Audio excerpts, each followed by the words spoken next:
Law firm sales in 7 minutes. My name is Jeremy Poock and I lead Senior Attorney Match. In today's In 7 Minutes, we'll discuss the second in a series on the 3 checklists to review before selling a law practice. So let's jump right into it.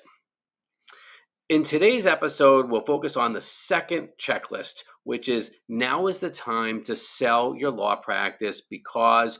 And the first item on the checklist is, in reality, there's a low probability of selling your law practice to an internal successor. And there's 4 reasons why. For those senior attorneys or senior attorney-led firms that have a potential internal successor, a partner, a junior partner, a senior associate, or someone you're thinking of recruiting into your practice, there's 4 reasons why an internal successor does not want to purchase your law practice and really can't afford to either. The first reason why is because you hired that person. You hired them as a key employee, and they wanted a job then, and they really only want a job now. The second reason is that your internal successor went to law school and not to business school.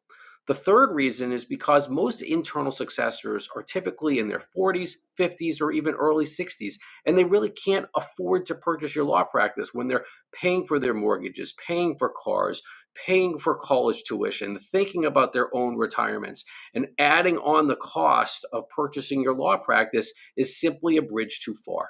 And the fourth reason is that most internal successors, for some strange reason, they just assume that you, the boss, will never retire. The second item on the checklist is that growth by acquisition has arrived to the legal industry. So here, in growth by acquisition, we need to realize that in today's 3.0 digital era for law firms, the competition for new clients for growing firms has become much, much more competitive. And growing law firms are realizing that they can grow by acquiring senior attorney-led firms. And growth by acquisition consists of 2 parts. One part is what we call pure growth by acquisition. That is, if you're running a practice that focuses on certain practice areas, a growing law firm is practicing in the same practice areas, that is what we call pure growth by acquisition. And the growth happens by transferring the trust from the clients of the senior attorneys to the lawyers at the law firms that they join. The second component is the cross-marketing component. That is, for those growing law firms that practice in areas beyond the senior attorney's practice. So let's just say a senior attorney is practicing in trust and estates, real estate law, and corporate law.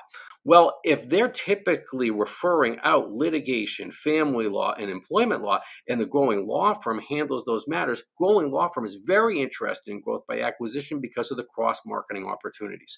So in summary, there's really 4 benefits to growth by acquisition when it comes to thinking about why you should be selling your law practice now, because those key benefits are the instant client growth that it presents to a growing firm, the combined workforce benefits, the marketing value of bringing a senior attorney and the senior attorney's practice into the growing law firm, and the cumulative expertise that the combined firm now offers to the overall client base that's created in the growth by acquisition scenario.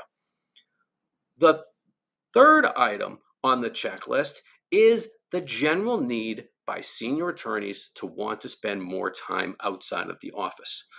Post 2020, lawyers generally, and particularly senior attorneys that got a taste of what it was like to practice outside of the office, they want to continue that. They don't want to be in the office all the time. They want to spend more time outside of the office. And so many of our clients, when they come to us, their typical thoughts are, well, maybe next year I can slow down.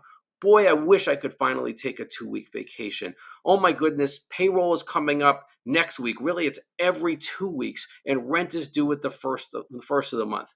When lawyers sell their law practices, and a sale doesn't mean that lawyers are necessarily stopping to practice, but the typical thoughts after a lawyer sells his or her practice is that now that they've typically joined a growing law firm and continue practicing there for a number of years often, the typical thoughts then by the sellers are, wow, I can finally take a 3-week vacation.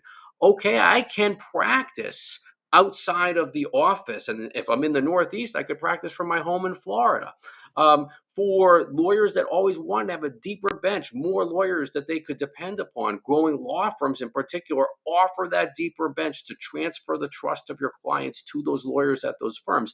And for lawyers that enjoy business development in particular and finally have more time on their hands, they can finally start a podcast, write a blog, record videos, and think about all and implement all kinds of ways to develop more business now that they actually have the time to do so. The fourth item on the checklist for why now is the right time to sell your law practice is because post 2020, many senior attorneys are actually not generating as much business as they have in yesteryear.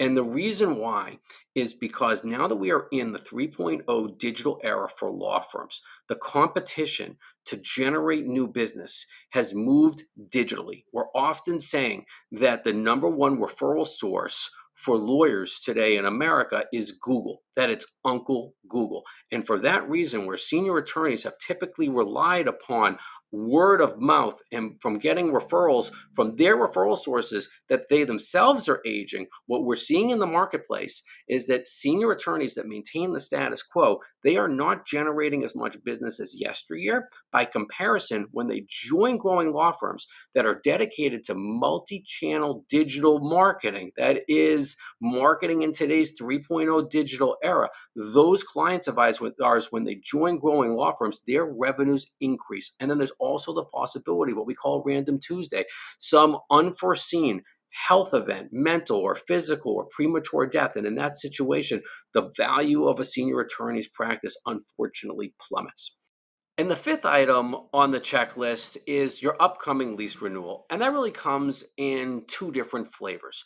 The first is if you actually do have your lease coming up for renewal, and let's say the next 6, 12, or 18 months. And at that point, you should be considering, well, is this the right time to sell my law practice? Or do I want to renew the lease for our office for another 3 years, 5 years, or even 5+ years? The other flavor of the lease renewal is whether to stay in your status quo and not sell your law practice because you have several years left on your lease. In our experience, we're always explaining to our clients to please consider your lease as simply a deal term. Typically, your lease equates to somewhere between 5 to 10% of your overall annual expenses. And if this is otherwise the right time for you to consider selling your law practice, we're recommending to our clients, please don't allow your lease to become the excuse to remain in your status quo. And that is today's state of the market for law firm sales in 7